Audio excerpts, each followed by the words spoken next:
guys! Welcome back again to my YouTube channel! So, ayan. Nandito na kami sa bahay. Kanina pa. Ay, naka 1 hour na pala ako dito mula nang dumating. Ngayon lang ako nakapag-video. Kasi oras ako. O siya, isa't nga. Nauna kasi siya. At ayan, nailabas na niya yung mga winter jacket. Ilan yan? Iyan lang ba? Nasaan yung akin? Nasaan yung akin? Yung puti. Dito yung puti. Yung galing kay Ate Mai. Ando sa loob pa. Ah, nandun. So, di ba bumili kami last time ng vacuum, ay, ano yun?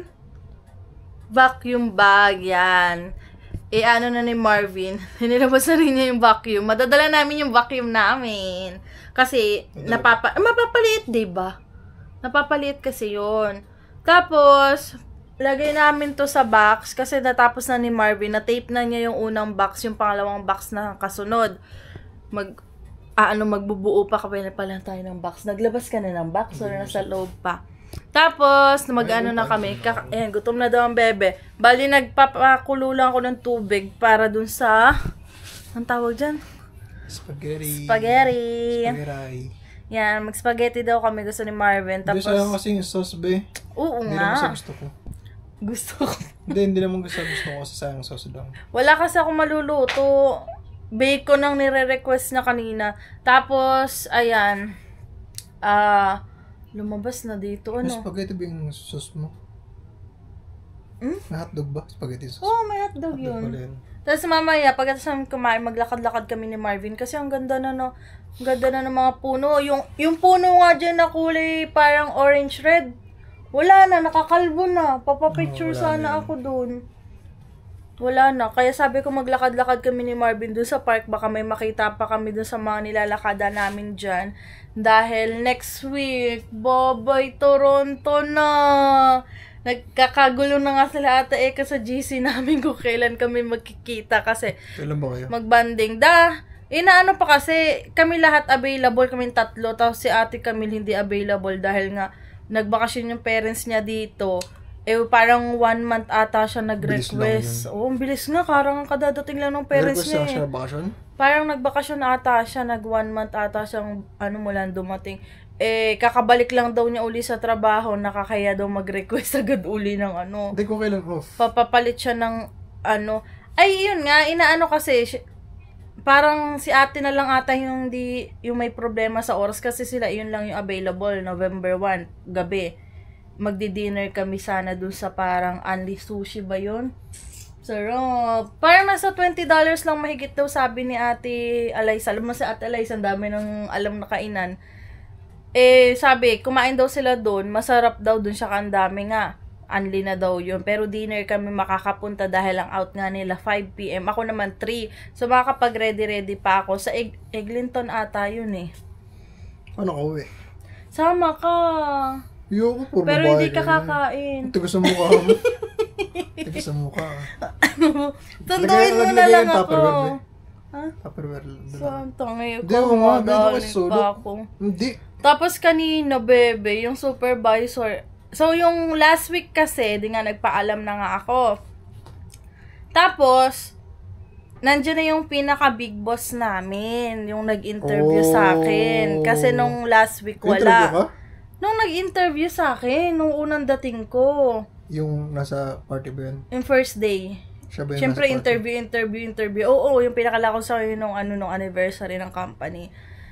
Sabi niya sa akin. Kasi siya ang kumausap sa akin na regular na nga ako sa trabaho. Tapos, edi nga kanina, nagpasok na siya kasi wala siya last week. Lumapit sa akin. Narinig ko, alis ka na. Sabi niya akin ganun. Sabi ko, oo. Tapos, sabi niya sa akin, kung may nahanap na daw ba akong bagong trabaho. Hindi pa niya alam na lilipat tayo. Akala niya, nakahanap ako ng bagong trabaho dito. Tapos sabi niya, saan daw yung trabaho kung nakuha, ganyan. Sabi ko, wala, kasi lilipat kami, ganito, ganyan, status. Sabi niya, intindi naman daw niya pagdating sa ganyan. So, good luck daw sa amin. Hindi ko pinigilan ba yun? Alam naman kasi niya, kung kung kaya naman nilang makatulong, why not, diba? Yun din naman yung sabi sa akin nung aking isang boss nung last week eh. Kaso ngayon din nga daw kasi mahirap nga nasa big city. Kasi yung boss ko, galing siya sa yung Prince, ano nga yun? PI. Oo. Sa Prince Edward, yun, doon siya galing daw. Tapos yun, nandito na nga siya. Pero Canadian siya. Parang doon siya lumaki. Yan, small lang daw yun. Tapos, kanina, yung supervisor ko ng panggabi, guys, di ba nag-start ako doon sa sa factory ng panggabi. Yung hapon, anong oras nga start? 3 to 11. Yung supervisor ko doon, yun, mabait sa akin. Close kami noon. Tapos, sabi niya sa akin, lumapit kanina, bago mag-uwi, lumapit sa akin. Crystal, nabalitaan ko, alisan mo na daw kami. Tapos sabi ko, sabi ko ganon. Ano yung mabait yun, guys? Ano ang lahi ng Sri Lanka. Yan, mabait yun. Mabait. Yung mga ganon ang mga katrabaho ko dun eh. Tapos yung mga big boss, mga puti yun. Tapos, ayun na nga, sabi niya, bakit daw ako aalis? Tapos sinabi ko nga yung status namin, sabi niya, yun nga, alam daw niya yung mga policy ngayon na nababalitaan nga daw niya na ganyan. Tapos, tinatanong nga niya kung sa Prince Edward daw ba tayo lilipat. Pinasabi niya, Saskatchewan or Prince Edward, kasi iyon daw yung alam niya na mabilis makakuha ng status.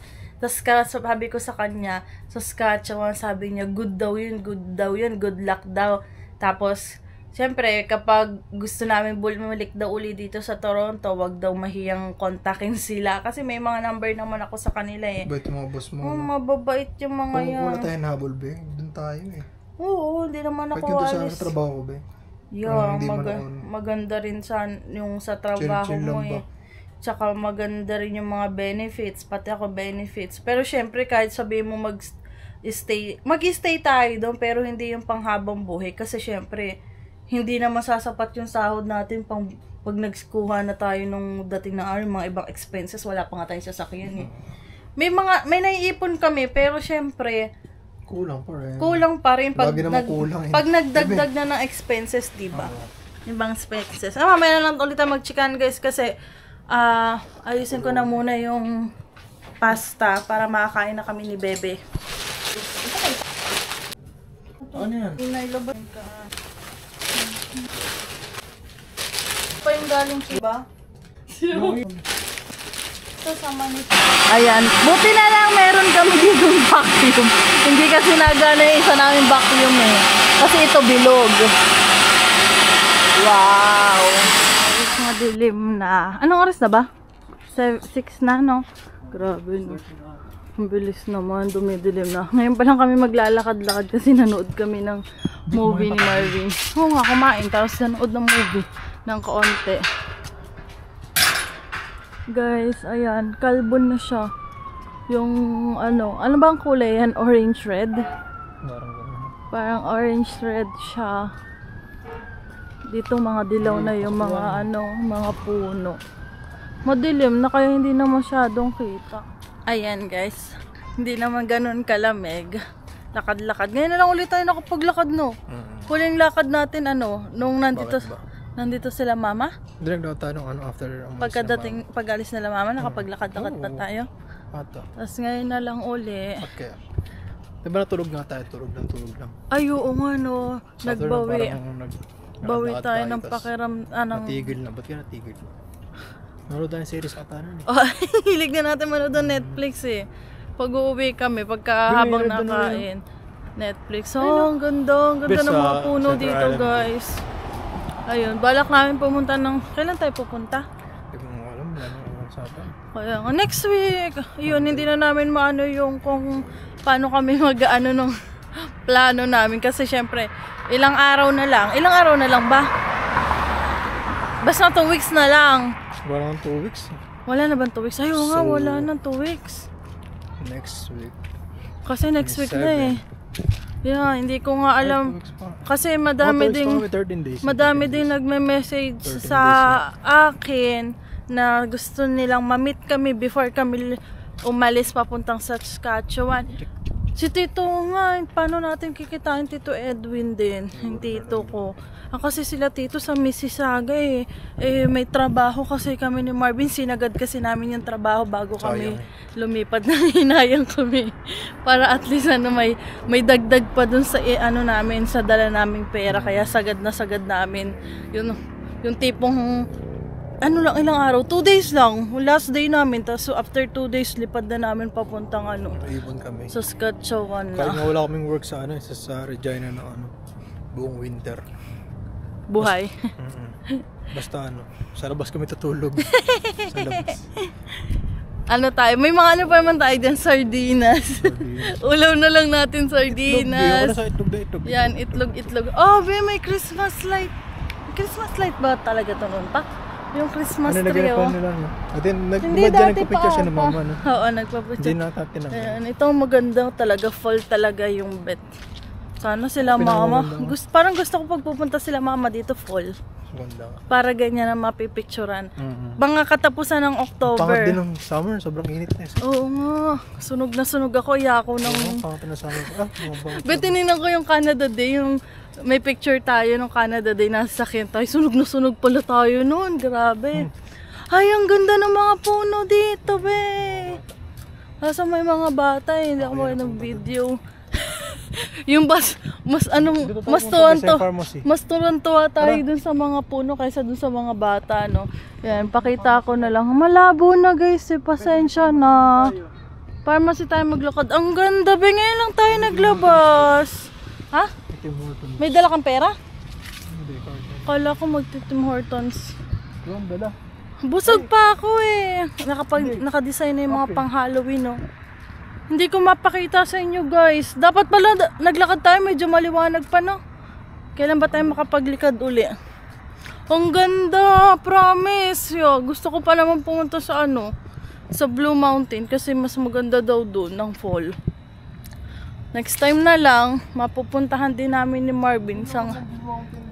Oo, wag ka na Porket hindi natuloy eh. Nagdadahilan ka dyan. Matatagalan pa syempre kung kailan tayo magpunta. Lakad-lakad. Madilim na guys, no? Kailan ulit tayo maglakad? Bukas?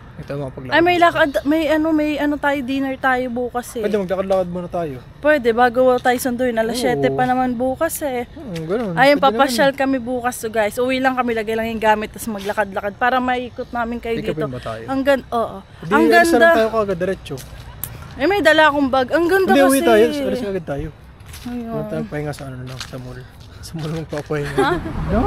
Ha? Sabi mo kanina. Guys, andito na kami sa pharmacy. Hala, dinaandahan mo ko dito. Sabi mo, bibili mo ako ng Tim Hortons. Iced coffee yung akin.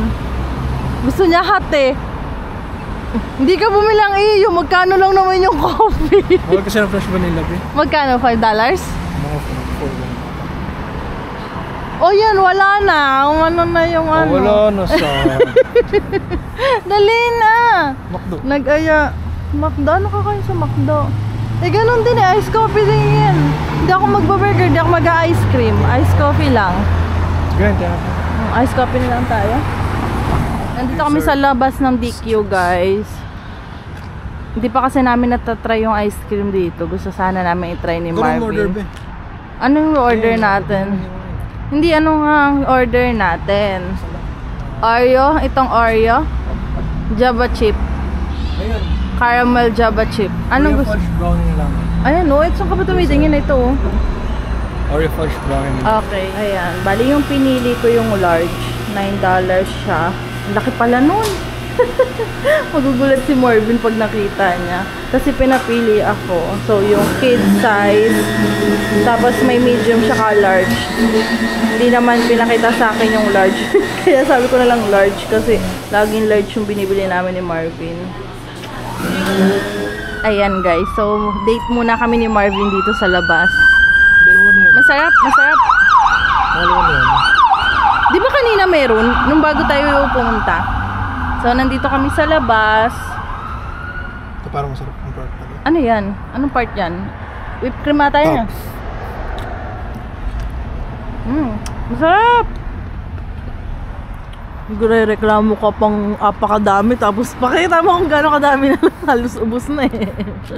Hi guys! What's up, guys? Kauwi lang namin ni Marvin. Hindi na ako nakapag-vlog nung naglalakad kami kasi yung camera madilim talaga. Yung Action 4. Naka-charge na siya ngayon, kaya itong phone ko na yung ginamit. So, ayun, ang ganda dun sa park. Kanina hindi lang masyadong kita dito sa camera dahil medyo madilim na nga nung lumabas kami ni Marvin. Gusto ko nga maglakad-lakad at kasi busog na busog din tayo kaya naglakad-lakad para rin naman maakita rin namin kung ano na itsura dyan sa park kasi ang tagal na rin ng huling lakad natin no. Summer pa yun. Ikot natin eh. Ayun. So, may share sa inyo si Marvin. Mukha ka na namang stress. Pag sa phone mukha kang yung eyebags mo. Ano share ko ba, be? Ayun. Yung ganap mo ngayong araw. Yun, umuwi ako maaga. Bakit ba? Hindi kasi may nag-email sa akin last week pa.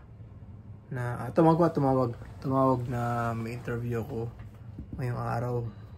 Parang kailan lang naman, ilang araw lang eh. Parang ilang araw ka lang nag-iintay, di ba? Ilang araw lang din. Hindi naman saktong 1 week na ganun. Tapos yun, sabi ko, 4 PM yung pinaka-suitable na oras para sa interview.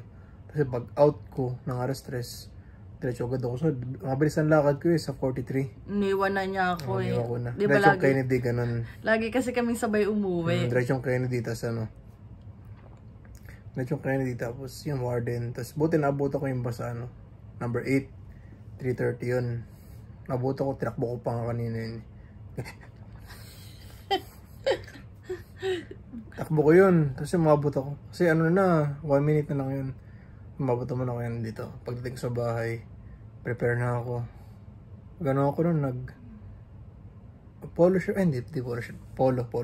Naka-polo ako kanina. Pinagpalitan lang ang damit din. Tapos yun, interview. Puti yung nag-interview sa akin eh. Basic questions naman tinanong sa akin, be. Tell me about yourself. Weakness, strengths ko raw. Yung how do you handle pressure. Pati in-expect sa supervisor, ganun. Pero yung mga tanong sa akin, mga simple lang. Like, akala ko nagjo-joke siya na nag-start na siya. Kasi pumasok ako, nandito siya sa sala, nag-i-interview. So, nung pagpasok ko, dahan-dahan talaga yung lakad ko. Kasi, baka mamaya parang, baka si Marvin na nandyan ako lumakad. Mailang. Diretso ako sa kwarto. Diretso ako dahan-dahan. Pero guys, yan?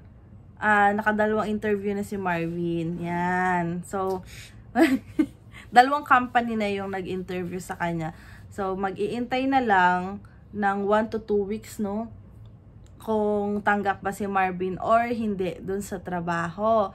So, sana matanggap si Marvin para at least pagpunta namin ng Saskatchewan, ang tawag dito?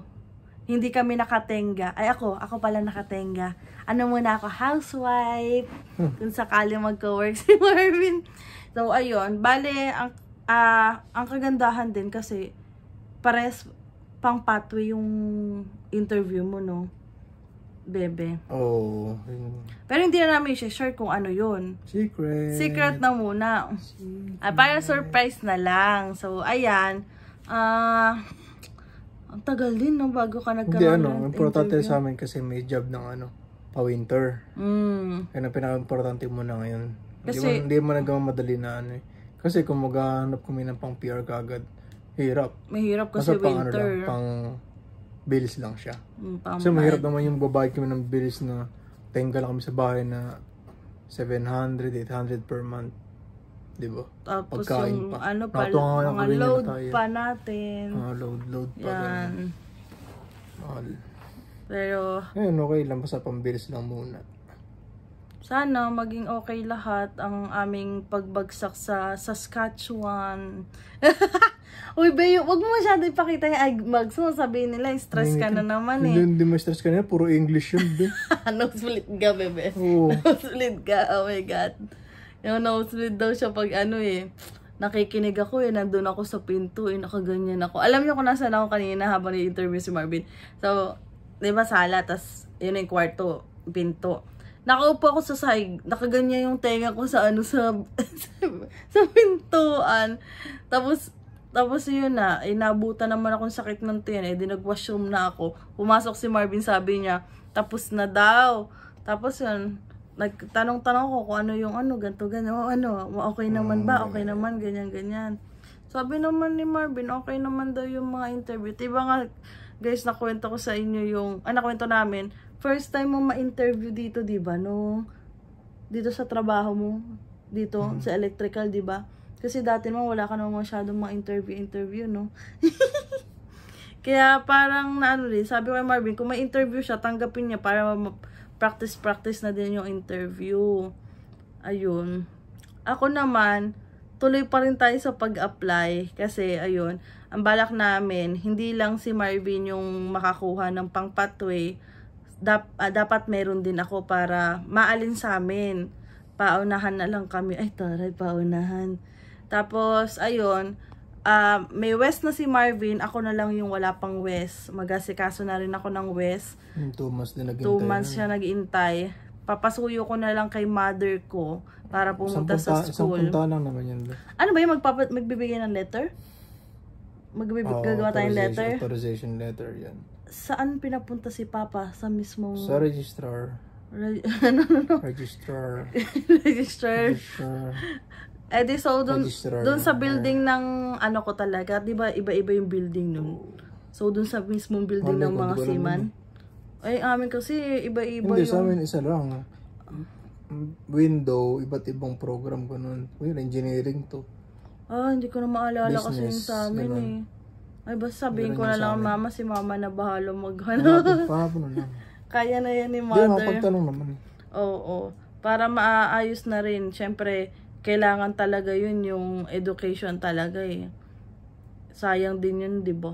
Tapos, yun, ano na ba ang kailangan pa? IELTS, no? Yun lang naman yung dalawa yung halos kailangan, di ba? Tapos pag nakapag selfie for IELTS ka na, medyo yung trabaho na lang talaga. Yung experience na lang, buuin na lang natin yung hours na kailangan, no? Pag nakakuha kami ng pang-apply ng PR, guys. So, ayun. Sa IELTS naman, naggawa na si Marvin ng account para yung practice no? Selfie pala, guys. Kasi sabi nila mas madali daw ang selfie. Tapos yung mga katrabaho kong ka-PR na, sabi nila selfie daw sila para mga wala pa silang 5 years dito, selfie daw yung ginamit nila kasi mas madali daw. Naalala ko, sabi ni Ate Lulu, gumigising daw siya ng madaling araw para lang mag-review kasi mas pumapasok daw sa utak niya pag madaling araw siya nag-aaral. Sabi ko, madaling araw, no? May tanong ka, be. Mag-aaral pa. Hindi, yung schedule kasi, pwede, oo nga. Di habang wala pa akong trabaho, yun na muna yung anuhin ko. Kasi 2 years naman yun, diba? Bago ma-expired. At least, naka-ready na yung mga requirements. Kung sakali, yung oras na lang talaga yung bubuin namin ni Marvin. Tapos yan, mag-apply na kami ng for PR. Sana naman. So, ayun guys, hanggang dito na lang yung vlog namin. Dahil yung asawa ko ay, wag kang sorry, lumulugutok kasi umiiba na yung umiiba na yung panahon ngayon. Nantok na si Marvin dahil anong oras na, super late na, maaga pa yung pasok namin bukas. Alam nyo naman, 4:30 kami gumigising. So, yun na. Ikaw na magpaalam. Bye, guys. Don't forget to like and subscribe to my YouTube channel. Grabe yung boses mo sa boses ko. Bye, guys!